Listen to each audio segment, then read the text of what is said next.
Shinkula top থেকে এবার নামা শুরু করলাম গম্বরঞ্জনের দিকে। কিছু বাইকারদের সাথে দেখা হলো, তারা বলল রাস্তা খুব খারাপ আছে, আমার এই গাড়িটা হয়তো যাবে না। টোটাল রাস্তা বলছে 20 কিলোমিটার, কিন্তু গুগল ম্যাপ দেখাচ্ছে 10 কিলোমিটার। বুঝতে পারলাম না কোনটা ঠিক। এখানটা বেশ এবড়ো খেবড়ো, যার জন্য ডোনাকে নামিয়ে দিলাম।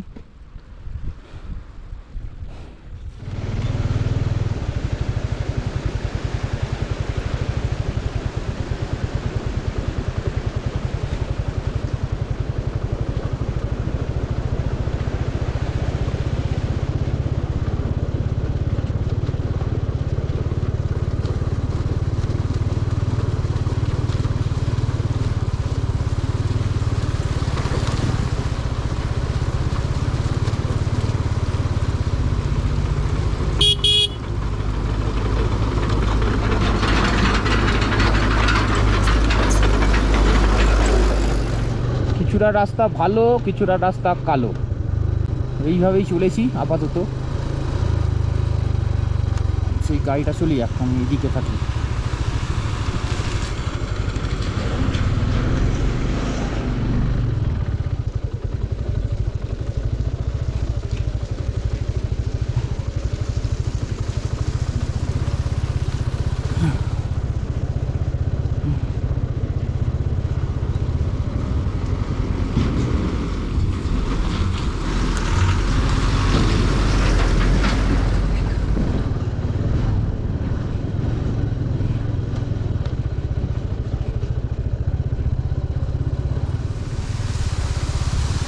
পাইনি আমি ওইখানটায় গাড়িটা চলাতে পারবো না, আমাকে এখানে নামতে হবে।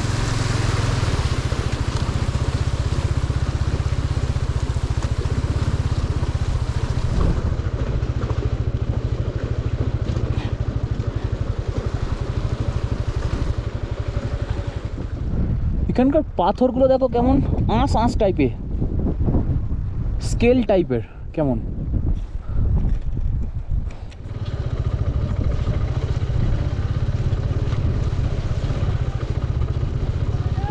সব থেকে বেকার জায়গা এটা, গাড়ি পুরো ড্যান্স করছে।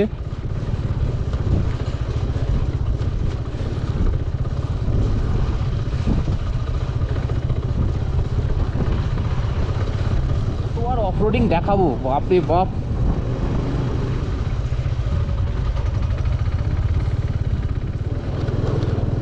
রাস্তার কাজ হচ্ছে দেখো, খোয়া পড়ে গেছে, এরপর পিচ ঢালাই হতে খালি বাকি।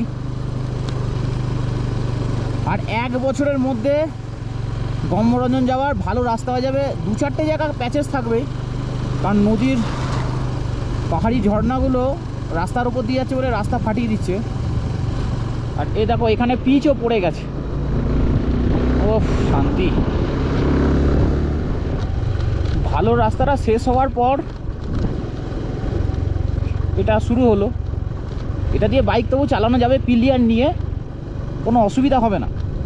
কর্নারিংগুলো হেয়ারপিন বেন্ডে একটু ধুলো আছে, সেখানটা একটু কেয়ারফুলি কম গিয়ারে নামালেই কোনো অসুবিধা নেই।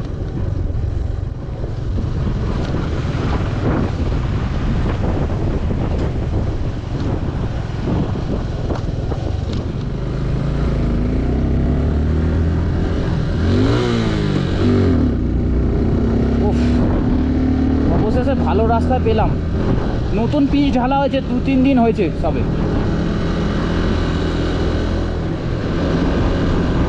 কি সুন্দর পরিষ্কার রাস্তা হয়ে গেছে। গম্বরঞ্জন আর 5 থেকে 6 কিলোমিটার ডিস্টেন্স। এই যে যেটা সামনে বিশাল এলাকায় দাঁড়িয়ে আছে, এইটাই হচ্ছে গম্বরঞ্জন মাউন্ট। এটা দেখা যায় ওইখান থেকে।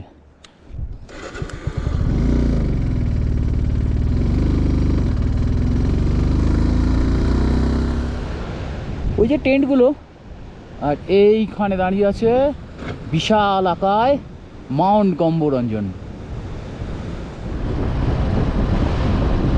মাউন্ট গম্বরঞ্জন।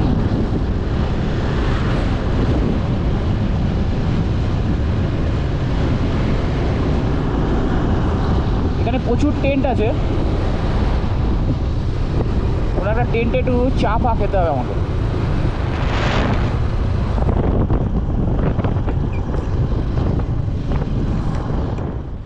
এসে দাঁড়িয়ে আছি গম্বরঞ্জনের একদম গোড়াতে। ডোনা একটুখানি টায়ার্ড হয়ে গেছে এই রাস্তার অফরোডিংটা করতে গিয়ে। একটা গাড়ি পেয়েছিলাম, ওকে তুলে দিয়েছিলাম বেশ কিছুটা অফরোডিংয়ের জায়গাটা, তারপর বাকিটা আমার সাথে এলো। আর অনেক টেন্ট আছে, পার হেডে 500 টাকা 600 টাকা এরকম চার্জ নিচ্ছে এরা। আর খাওয়া দাওয়া একটু এক্সপেন্সিভ। এখান থেকে এই রাস্তা চলে গেছে জাংলার দিকে। জাংলার দিকের রাস্তাটা এখন গ্র্যাভেলস করা আছে, পুরোপুরি পিচ করা হয়নি। এই সরি, এখানে রাস্তাটা পাদুমের দিকে গেছে, এইটা পুরোটা পিচ হয়নি এখনও, গ্র্যাভেলস রয়েছে। এই রাস্তাতে 40 কিলোমিটার দূরে পড়ছে পূর্ণে, যেখান থেকে ফুকতাল গুম্ফা ট্রেক করে যেতে হবে। কিন্তু একটু ডোনার শরীরটা খারাপ লাগছে, আমারও আর পাচ্ছি না অফরোডিং করে করে, তো সেই জন্য আর যাব না ওদিকে, আর ট্রেক করতে ভালো লাগছে না। এবার ফিরে চলো বাড়ির দিকে, আবার ফেরার রাস্তা ধরছি। আবার সেই এক অফরোডিং আছে, কিছুটা পাকা রাস্তা আছে। চলো ফিরছি। মানালি দেখছি নাইট স্টে করার টার্গেট করছি। গম্বরঞ্জন ঘুরে এগিয়ে চললাম দারচার দিকে। চেষ্টা থাকবে আমাদের দারচা থেকে মানালি ঢুকে যাওয়ার। ডোনাকে এই সামনের গাড়িটায় তুলে দিয়েছি, আমি ওর পেছন পেছন যাচ্ছি, কারণ এই সামনের এই সিংকুলা পাশের এখানটা রাস্তার কাজ চলছে, প্লাস কিছু ভয়ানক ওয়াটার ক্রসিং হয়ে গেছে।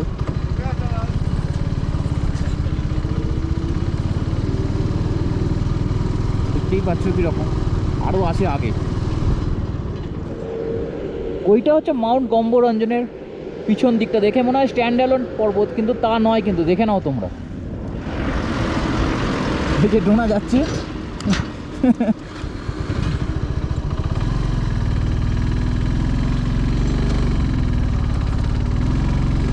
বাপরে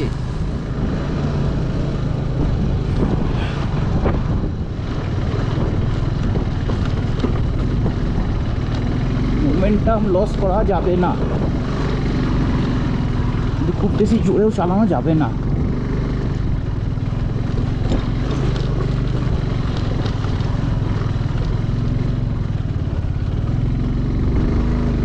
ওরে বাবা রে,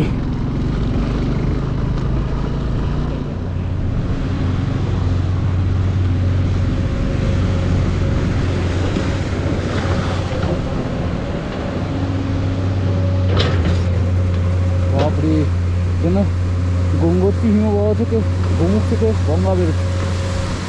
গঙ্গাটি কত পড়তে জল আসছে। গিয়েছিলাম যে রাস্তায়, সেই রাস্তায় আবার ফিরছি। একই মুভি, একবার শুরু থেকে দেখছি আর একবার রিওয়াইন্ড করে দেখছি। সব থেকে অন্যতম টাফ পজিশন এটা। একটু আগে একবার পড়তে পড়তে বেঁচেছি। এই দুই ভাই ছিল, अरे यार फंस गया मैं, लग रहा हूँ।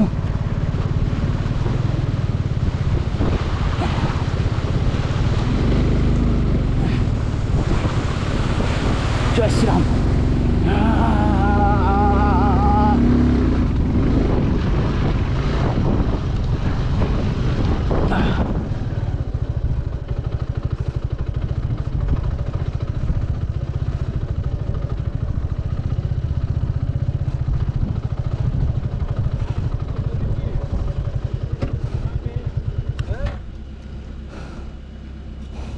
এই গাড়িটা খিঁচতে পারছে না তো টানে, সেই জন্য একটু ইয়ে করে দিয়েছে, টোয়িং করছে। বুঝতে পারছো কীরকম টাফ রাস্তা, কতটা চড়াই। 4 হুইলার থেকে সবাইকে নেবে ধাক্কা দিতে হচ্ছে।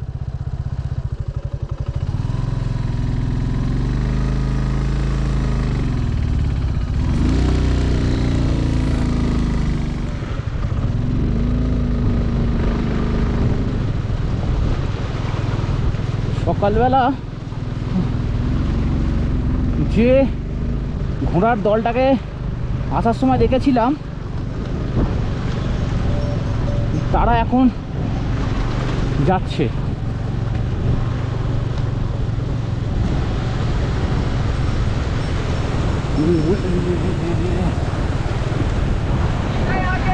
हाँ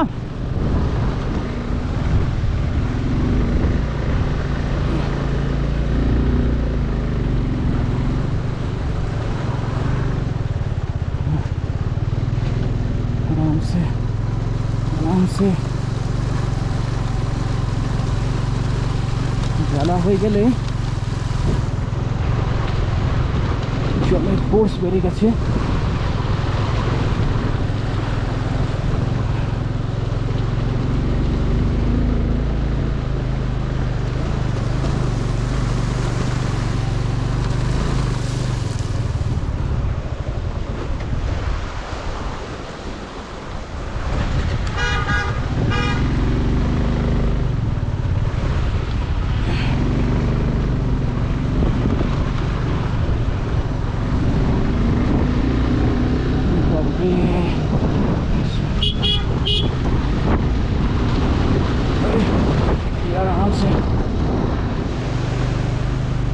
বেলা বেড়ে গেছে, বরফ গলতে শুরু করে দিয়েছে, আর জলের ফোর্সও অনেক অনেক বেড়ে গেছে।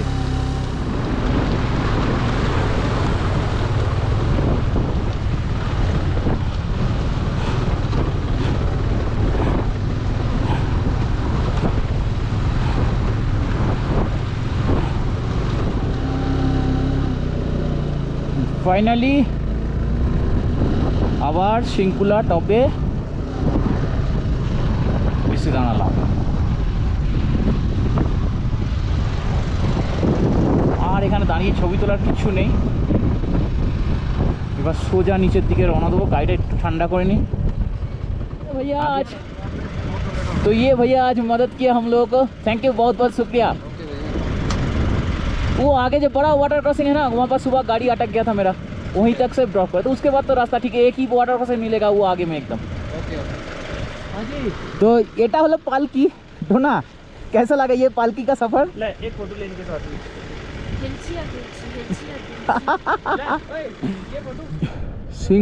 শিংকুলা টপে কিছুক্ষণ ছবি তোলা হলো, তারপর ডোনাকে পালকিতে তুলে দিচ্ছি, যাও পালকিতে উঠে যাও, আর আমিও স্টার্ট করি গাড়ি।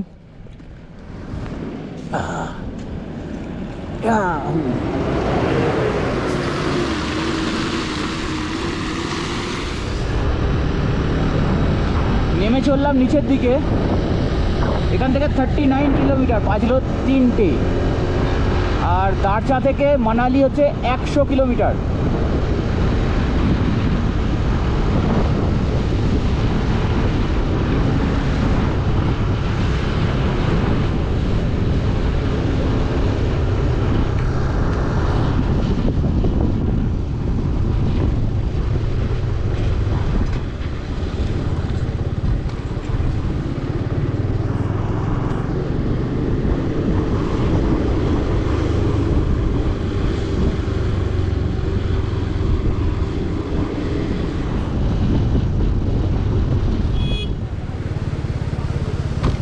জল বেড়েছে,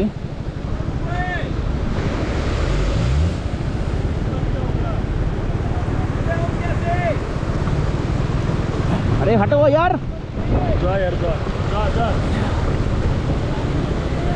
चलो यार, सुबह तो आज हम अटक गए थे यहाँ पर, अभी तो फिलहाल निकल गए।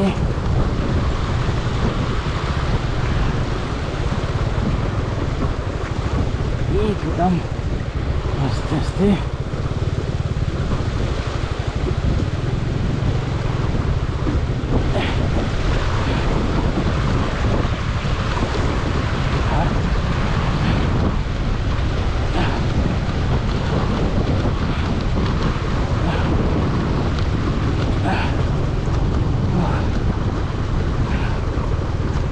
गणेश नाला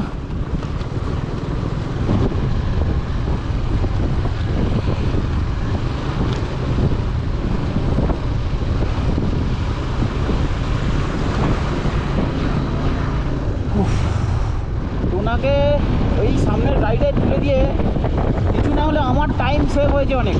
হয়তো এই যে ওয়াটার ক্রসিংটা দেখলে এত লম্বা, এখানে যে আমার কী অবস্থা হতো ডোনাকে নিয়ে, আমি সেটাই ভাবছি। একে তো একটুখানি বেশি সাহসী, আমার অত সাহস নেই ওর মতন।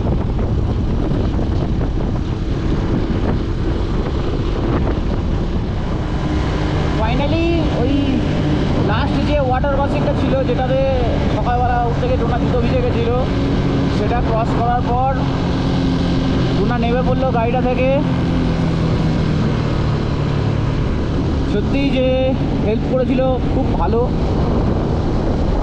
আমি ওদেরকে একটু চা খাইয়ে দিলাম আমার তরফ থেকে। এবার এগিয়ে চলেছি, আগে আসছে দারচা চেকপোস্টটা।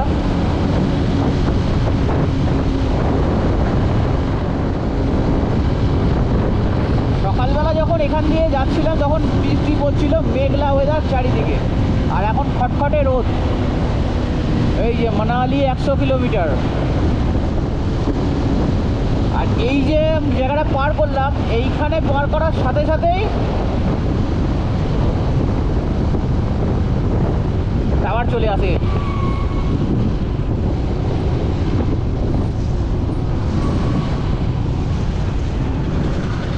আর এই যে এখানে ওপেন পেট্রোল নিয়েছিলাম সকালবেলা। আর এখন আমি এন্টার করছি লে মানালি হাই রোডের ওপরে সবথেকে লংগেস্ট রিভার ব্রিজ, সার্ক নদীর উপরে। এই নদীটা আছে জান্সকার থেকে।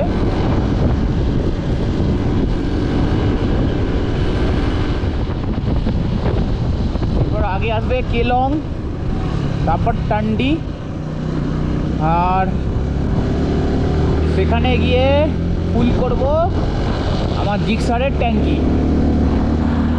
কেলংয়ে ফুল ট্যাঙ্ক করিয়ে নিলাম তেলের। সিসু আছে, সিসু ভিলেজ, আর বেশি দূরে নয়, এই সামনেই। আর বিউটিটা কেন বদলে গেল দেখো, লাদাখের ন্যাড়া পাহাড় আর হিমাচল প্রদেশের সবুজ পাহাড়।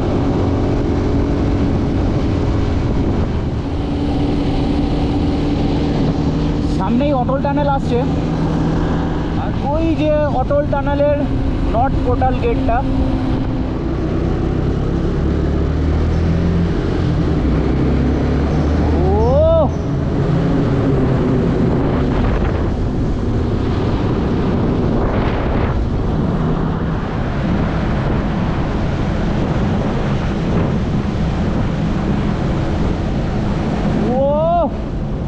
একটা অন্য দুনিয়াতে চলে এলাম যেন। আগে আসবে সোলান, এবং তার জন্য জ্যাম শুরু এখন থেকেই। মানালি ঢুকছি। এবারে মানালিতে দেখলাম নতুন একটা অ্যাডিশন হয়েছে, সেটা হচ্ছে হট বেলুন।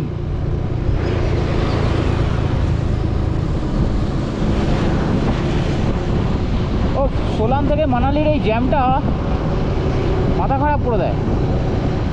সো ফাইনালি এসে বাজলো 8টা, এসে পৌঁছালাম মানালি। মানালিতে গতবারে ছিলাম হোটেল অনুপম, তো সেইখানেই আছি এবারেও। রুম ভাড়া গতবারের মতনই 800 টাকায় নিয়েছে আমাদের কাছে। আর এবার একটু ফ্রেশ হয়ে যাবো মেলে ঘুরতে, কিছু শপিং ইচ্ছা থাকলে করবো। তো ব্লগ এখানে শেষ করছি। বাই বাই, টাটা, ফিরে আসছি কালকে।